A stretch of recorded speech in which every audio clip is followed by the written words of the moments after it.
Single mom shows up late to her new job, CEO realizes she's the woman he spent one night with 5 years ago. I'm Claire. I'm 27, a single mom with a 5-year-old daughter and a mountain of student debt. Honestly, I never thought I'd find myself getting into the big city's world of finance, but desperate times drive you to do uncomfortable things. Rent was overdue, food was a struggle to afford, and my little girl, Molly, was worth more than ramen and borrowed internet. So when I landed an interview as an executive assistant at Westbrook Green, one of Chicago's largest companies, I swallowed hard and accepted, despite making just enough money to afford a pair of decent shoes. They informed me that I was overqualified. I informed them that I was starving. That somehow qualified me. But on day one, I messed up. Bad. I was already late. Molly had spilled orange juice all over her single, clean dress, so I ended up having to scramble and do laundry and take her to preschool, a whole 10 blocks away.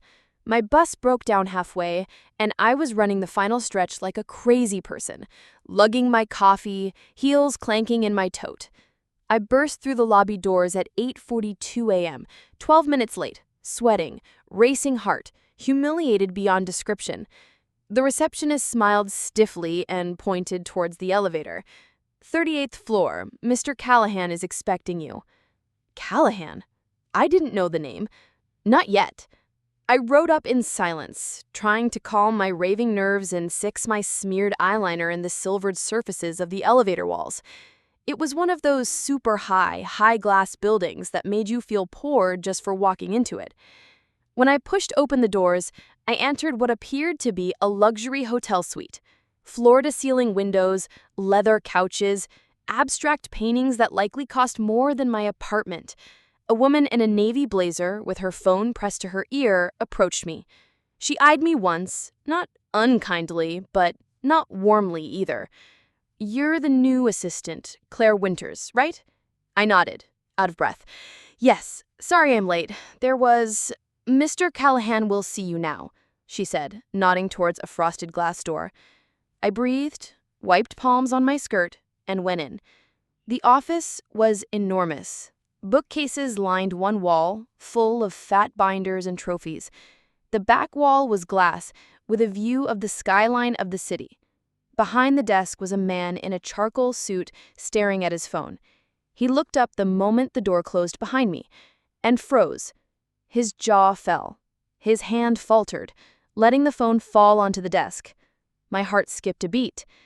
There was something on his face, something familiar. Too familiar. Angular cheekbones, slate blue eyes, a tiny scar above his left eyebrow.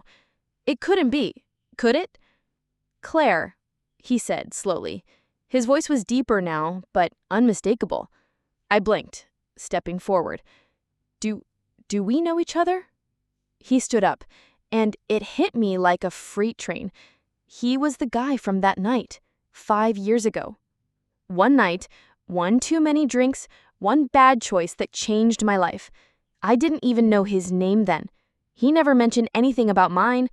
It was a fog of sadness, impulsive choices, and a soaked-in-rain hotel room. Here he stood now, my new boss, CEO of one of the city's biggest investment firms, staring at me as if he'd just seen a specter. "Claire Winters," he repeated, his voice husky. "I never thought I'd see you again." The world whirled for a second. My throat felt like sandpaper. I could feel my trembling hands on my hips. I hadn't laid eyes on him since I'd run out of that hotel room at 6 a.m., shattered and embarrassed. I never told anyone anything about who he was. Heck, I don't even know who he was. Until then. And judging from the stunned look on his face, this wasn't a spontaneous fuck he'd remembered either. No, he recalled, and at the time, so did I. The way he'd looked at me that night. Lost, exposed, like he was trying to blank out something from his mind too. Now he was standing in a tailored suit behind a mahogany desk, while I was the single mom who cashes checks from a friend just so I can pay for gas. "Mr. Callahan," I said to him, gritting my teeth in an effort to compose myself. He blinked, as if trying to reattach himself to the world. "It's Jack," he whispered to me. Jack Callahan. Indeed it was. Indeed fate would slice the knife in that direction. He coughed and sat back down again. I stood there, immovable, asking myself if I should apologize, run, or act like this never happened. Instead, he said the last thing I ever expected to hear. "Sit down. We need to talk." And in that moment, I knew this job was not going to be easy. Not anymore. Not with my child's father across from me, behind a desk, with no idea that the biggest secret in my life was his too. And if you're not subscribed to this channel, you might never get to see it again. But if you're subscribed and press the bell, good on you. You'll always have access to the most powerful stories, whenever you want to watch and listen. I sat down carefully. Jack, Mr. Callahan, placed his hands on the desk, stared at me like he was trying to see 5 years of memory in one glance. He said nothing at first. Neither did I. The silence seemed to have an electricity like static between us. Finally, he leaned forward. "You probably didn't expect this position would have surprises." I laughed, dry and uncomfortable. I figured the worst part of today would be being late. Looks like we both got more than we asked for. I forced myself to take a breath. I hadn't seen him in 5 years, not since that evening I found myself at a hotel bar in downtown, still reeling from a heartbreaking breakup, vodka tonics deep. He was already sitting there alone, staring at a wedding band he'd pulled off and left on the bar. We talked. We laughed. We cried even. And then what? We made the worst and most life-altering decision of our lives. "I didn't know your name until now," I admitted quietly. He nodded. Same. That made it worse, somehow. That we had shared something so intimate, so defining, and didn't even know each other's names. "I didn't think you'd remember me," I said. Jack smiled faintly. "I tried to forget. For a long time. But..." He trailed off, and I filled in the rest in my head. "But you didn't. Neither of us did. I'd never been able to. Especially not when Molly started asking why she didn't have a dad like her friends." "So, what happens now?" I asked, my voice smaller than I wanted it to be. He scratched his hair. "Honestly, this is a lot. Understatement of the century." He looked at his desk, then at me. "You're hired," he said. I blinked. "What?" "I mean, if you still want the job. I hired you because you were the best. That hasn't changed. Even with this?" His expression gentled. "Claire, what happened 5 years ago, that was one night. This is business. I'm not going to punish you for history we didn't even make sense of at the time." I nodded slowly. It sounded sane. Professional even. But he didn't know the whole truth. Not yet. The next few weeks were a surreal blur. I went to work each day, on time, in pressed blouses and loafers. I charted Jack's schedule, his preferences and dislikes, the fact that he hated reply-all emails and loved black coffee with cinnamon. We never discussed that night. We never discussed things. But sometimes I'd catch him staring. Not like a creep, not like he was going to rekindle something. He just spaced out sometimes.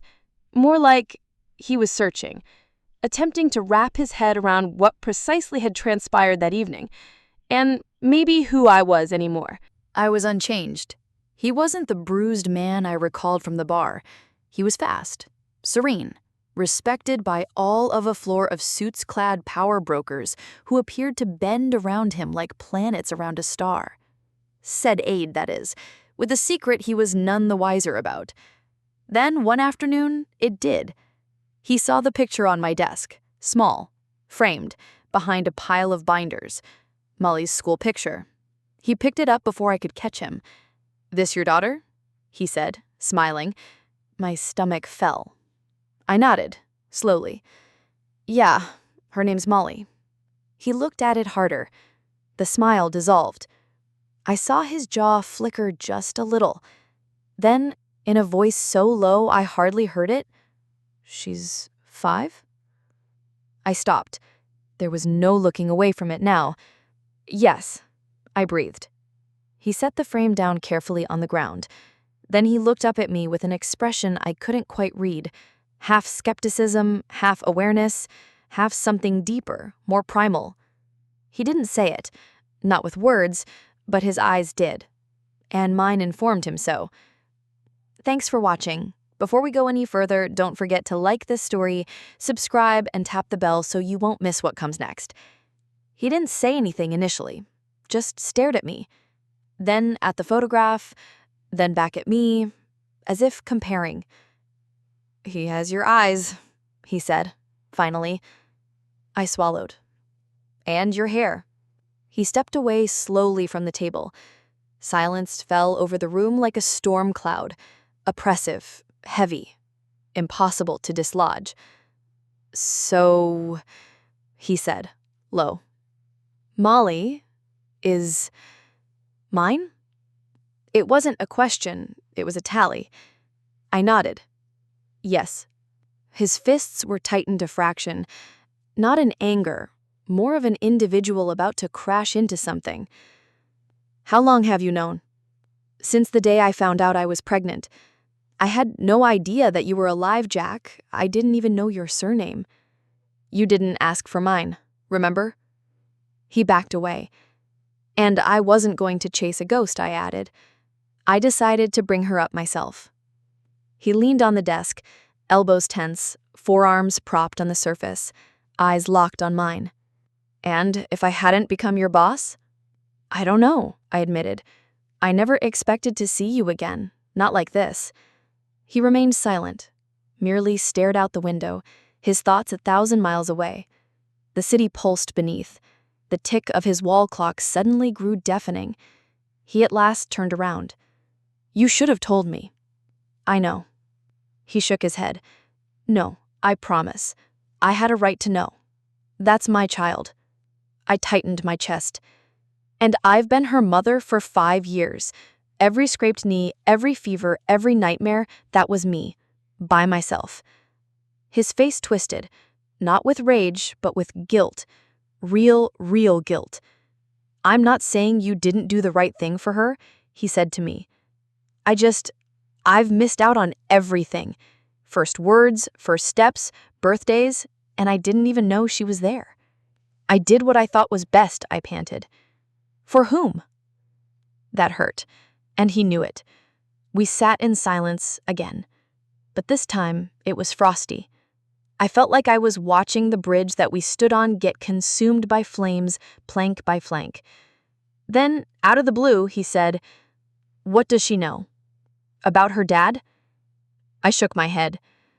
"Just that he's not present. She doesn't ask a lot, yet, but I know the questions are on the way." He nodded slowly. "I want to see her," he said. I blinked. "Jack, I'm not asking for custody. I'm not attempting to blow up your life. I want to know her. At least a little bit." "She's mine, Claire. She's not a project," I snapped. "She's a kid. A good one. Sweet and smart and careful with her words. You don't get to come and go on her." "I'm not going to." "Then what are you going to do?" He sighed. "Honestly, I have no idea. But I know I don't want to pretend that she doesn't exist because I do know she does." That night, I slept little. Molly was curled up beside me in bed, her tiny hand resting on my arm as if it were a lifeline. I glared at the ceiling and thought back over every decision I'd ever made since the day I'd become pregnant. All the horrors, the sleepless nights, the times I'd convinced myself it was best to keep her to myself. Now, I didn't know. Maybe I'd been keeping her hidden. Maybe I'd just been afraid. Of him. Of us. Of what that night was actually about. The following morning, Jack left a note on my desk. It wasn't formal.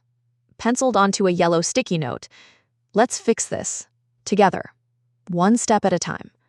I sat staring at it after he'd gone into a meeting, because for the first time in 5 years, I wasn't alone in carrying the weight.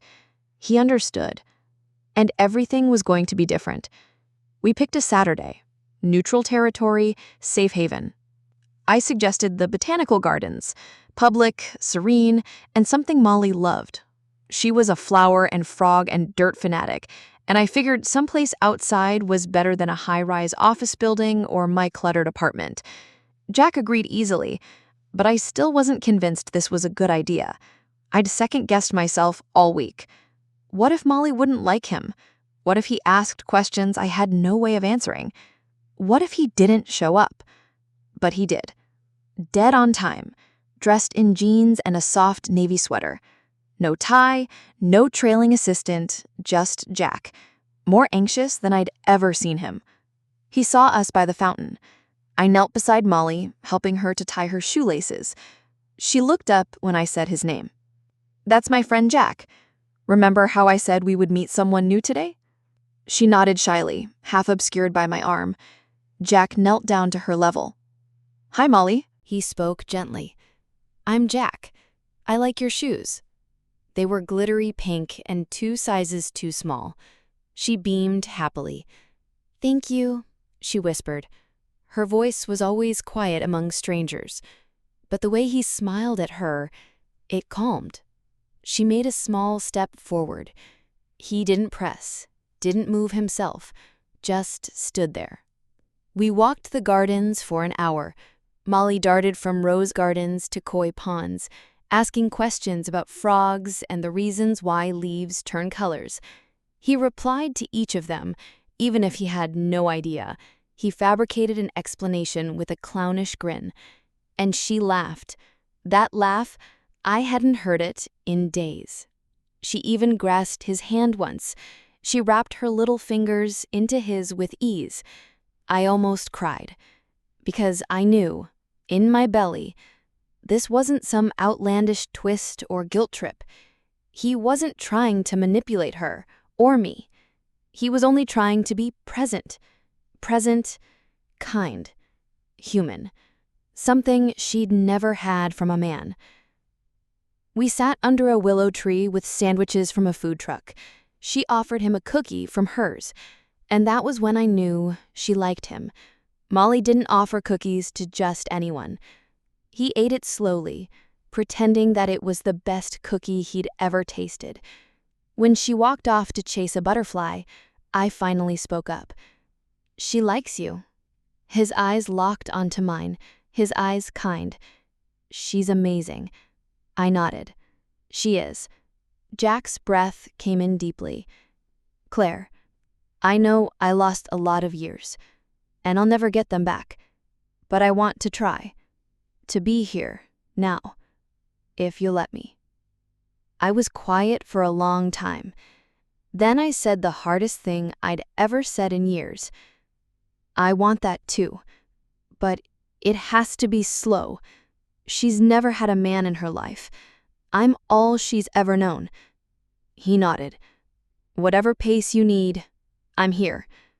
And I trusted him.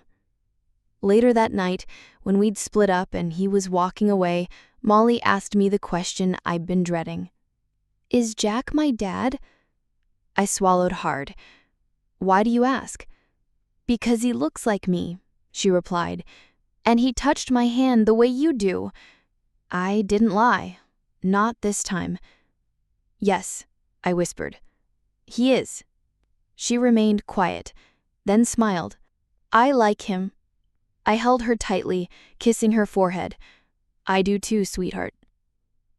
That evening, I texted Jack, "Thank you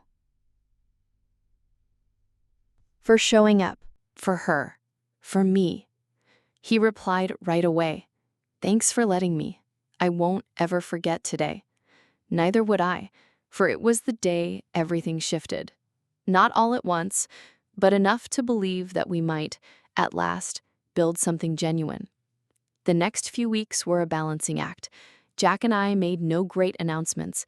He didn't come crashing into our world or start signing school permission forms, but he was around, consistently.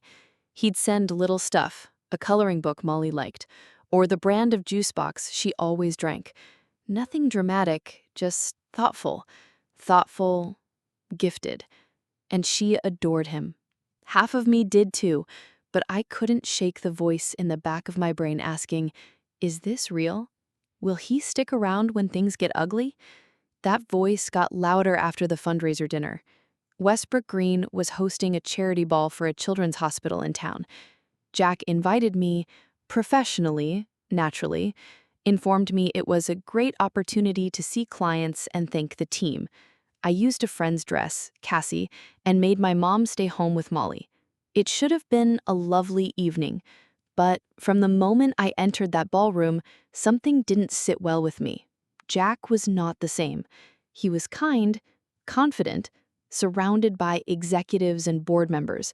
Everyone required a piece of him, and no one was aware that he had a daughter, or that I did. He barely introduced me as Claire Winters, our new executive assistant. Just that. I didn't expect a kiss, or a title, but perhaps I did hope for something, even just acknowledgement.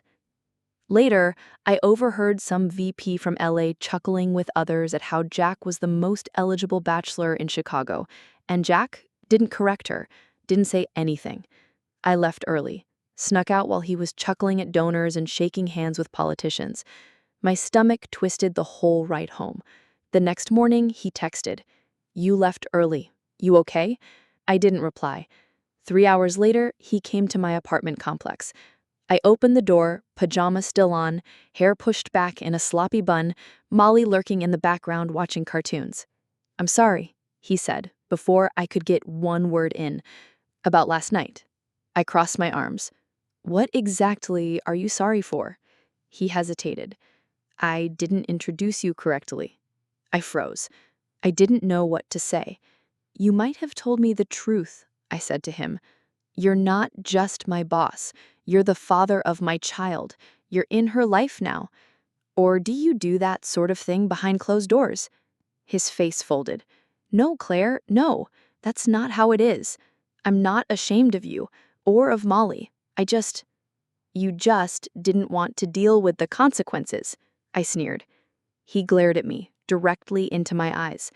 "I'm doing it for her protection. And you. If my board hears I had a daughter with some stranger they don't know 5 years ago, from a one-night stand, they'll turn it into a scandal." "She's not a scandal," I snarled. "I know that. Do you?" He scratched his hand through his hair. "This is a hard world. Perception is reality. I just need time. I need to figure out how to do this without hurting her, or compromising all the work I've done." I looked at him hard, and saw it. The fear. Not of fatherhood, but of losing control. Of his empire. His reputation. His neat story. "You don't get to pick and choose when she's convenient," I whispered, my eyes locking with his, next to hers. "This is not a PR crisis. This is a genuine little girl who thinks you hung the moon." He shut his eyes. "I know," he replied. "I'm sorry." "I don't want apologies, Jack. I want truth.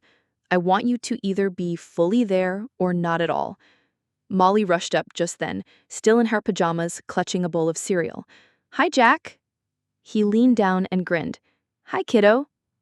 She smiled. "Want to watch cartoons?" He glared at me. I barely nodded, and he came inside. That morning, the three of us sat in silence through cartoons. But beneath it all, the tension between us shifted, thicker, because we both knew we were teetering on the edge of something, and either we'd plummet in together or shatter apart alone.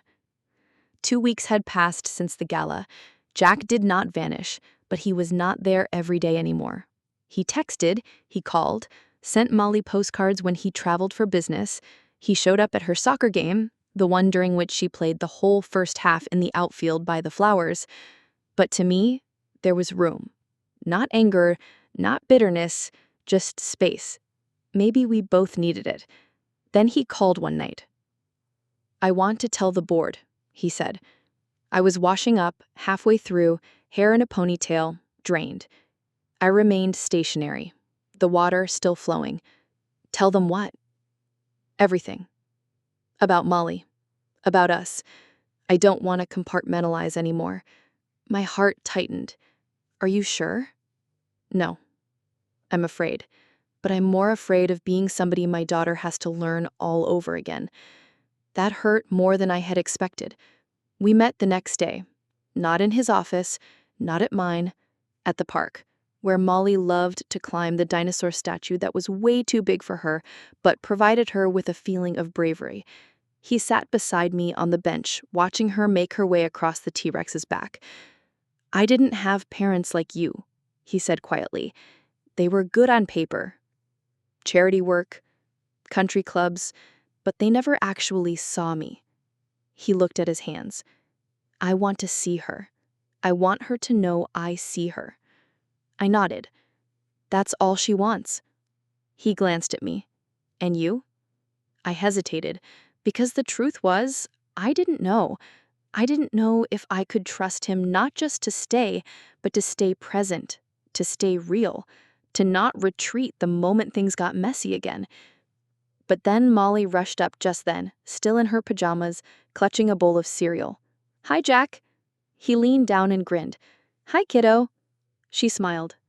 "Want to watch cartoons?" He glared at me. I barely nodded, and he came inside. That morning, the three of us sat in silence through cartoons, but beneath it all, the tension between us shifted, thicker, because we both knew we were teetering on the edge of something, and either we'd plummet in together or shatter apart alone. 2 weeks had passed since the gala. Jack did not vanish, but he was not there every day anymore. He texted, he called, sent Molly postcards when he traveled for business. He showed up at her soccer game, the one during which she played the whole first half in the outfield by the flowers. But to me, there was room. Not anger, not bitterness, just space. Maybe we both needed it. Then he called one night. "I want to tell the board," he said. I was washing up, halfway through, hair in a ponytail, drained. I remained stationary, the water still flowing. "Tell them what?" "Everything. About Molly. About us. I don't want to compartmentalize anymore." My heart tightened. "Are you sure?" "No. I'm afraid. But I'm more afraid of being somebody my daughter has to learn all over again." That hurt more than I had expected. We met the next day. Not in his office, not at mine, at the park, where Molly loved to climb the dinosaur statue that was way too big for her, but provided her with a feeling of bravery. He sat beside me on the bench, watching her make her way across the T-Rex's back. "I didn't have parents like you," he said quietly. "They were good on paper. Charity work, country clubs, but they never actually saw me." He looked at his hands. "I want to see her. I want her to know I see her." I nodded. "That's all she wants." He glanced at me. "And you?" I hesitated, because the truth was, I didn't know. I didn't know if I could trust him not just to stay, but to stay present, to stay real, to not retreat the moment things got messy again. But then Molly rushed up just then, still in her pajamas, clutching a bowl of cereal. "Hi, Jack." He leaned down and grinned. "Hi, kiddo." She smiled. "Want to watch cartoons?" He glared at me. I barely nodded, and he came inside. That morning, the three of us sat in silence through cartoons, but beneath it all, the tension between us shifted, thicker, because we both knew we were teetering on the edge of something, and either we'd plummet in together or shatter apart alone. 3 months later, Jack addressed the company leadership conference. He spoke to hundreds of employees and of legacy, of failure, of second chances, and then of his daughter, of learning 5 years too late, of how to stay present, of building a company meant nothing if he could not trust the people that mattered most. Employees cried. Not just in the crowd. Me too. Molly, still not smart enough to understand, clapped the loudest. Now we're getting it. He's not perfect. He still gets it wrong. He still forgets pickups sometimes or overdoes the bedtime routine. But he's here. And not because I pleaded, because he decided to be. Last week, Molly asked me if Jack was going to live with us. I said I didn't know. "Perhaps someday," I said. "But what it boils down to is that he loves you, and he's not going anywhere." She nodded. "I know." He always returns. And somehow, that sufficed. This is not a happy ending. It is a real one. Complicated, messy, aren't. Because sometimes love does not start with fireworks or a marriage ring. Sometimes it starts with a misstep and becomes a family. If you have this story, it reached your life, so share it with the person who needs to hear it too. And also, let us know in the comments, where are you viewing from? What city and what country? Are you or your friend ever confronted with something like that?